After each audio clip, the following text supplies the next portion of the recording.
There we go. 94 Rocks, Jay-Z hanging backstage with Wolfgang Van Halen, and you are in Minnesota today. Yes, we are. How you doing? I'm good, man. How are you? Thanks for having me. First time having you and a chance to meet with you, and kind of excited about this a little bit to talk about some stuff. And but first, let's talk about the tour and that. You just started a couple weeks ago, the End Tour. Of course, your album came out in October. Talk about that.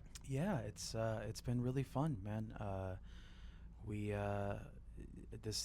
Now that we're about halfway through the tour, I think we're really we're feeling good, with the show, and we've got all the stuff worked out, so it's smooth and it's feeling good, and the crowds have been so wonderful. It's been a really good time.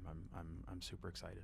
What's it been like too with the guys? Of course, Miles, and then an up and coming band too, Return to Dust. Yeah, it's been. I think if you dig rock in any capacity, this is like the tour to see right now. This is a really good night of rock, and it's so crazy to be touring with Miles in this capacity, because we've opened for Alter Bridge, we've toured with Slash and Miles and the Conspirators, but we've never toured with his solo stuff, so it's really cool to hear that every night. Yeah, I've never seen him solo, so I'm excited about that tonight. And I'll be honest with you, I've never seen you play before live, so I'm excited about that too. Yeah.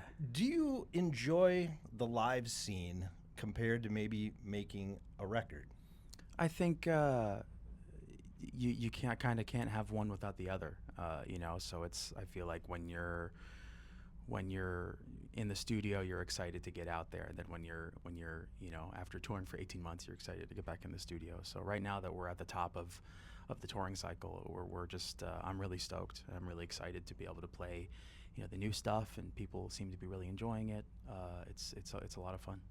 Gotta ask, I'm sure you've been asked this question a million times. Did you always think you were going to be a musician? I don't know if I had a choice. I just kind of, by the time I was 14, I was already rehearsing with my dad, so it just kind of happened to me. If your dad wasn't who your dad was, what would your career path would have been? Maybe. Did you ever think about that? Have you ever thought about that? I have no idea.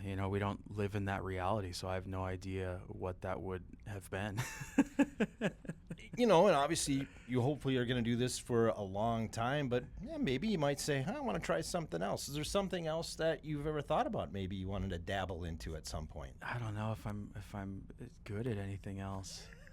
I think maybe within the same thing, maybe it would be fun to just focus on one instrument, like be a drummer or something for a band or something like that. I don't know.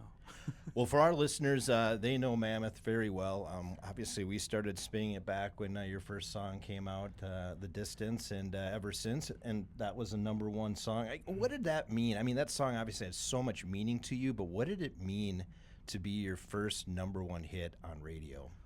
That's crazy. I just can't believe that it was played enough to reach that.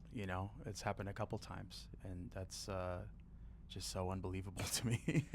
There's a lot of guys in this industry or guys and gals that really don't care about getting on the charts, having a #1 song.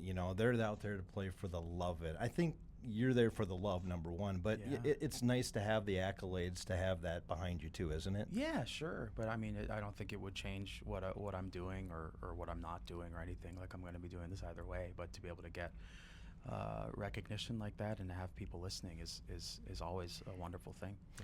And third album, so obviously your first one's successful, second one's successful, and here your third one, you already got a #1 song with The End. You got The Spell, which just entered the top 10, I think, this past week or so. So it's trending to #1. It just seems like you just keep putting out hits. I guess people enjoy listening to it, which is super cool. All the new stuff has been going over really well live. I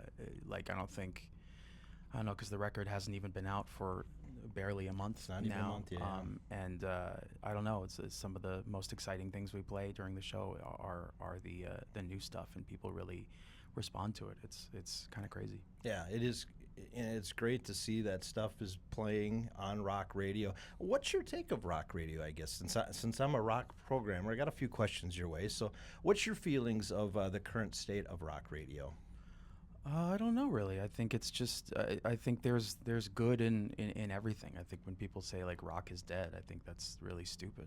I think that there's just a wider pool of music. You know, I think we're kind of past the point of like it's very difficult to like innovate or do anything new because it's all been done before. So I think if you just lock in on what makes you feel good and what sounds good to you, I think that's all you need. You know, I don't think that's what I really tried to do with this record is I tried not to overcomplicate, you know, and if anything, I tried to simplify in certain aspects, and I found that was a really cool path to take in just kind of distilling and finding what really makes you feel good, you know.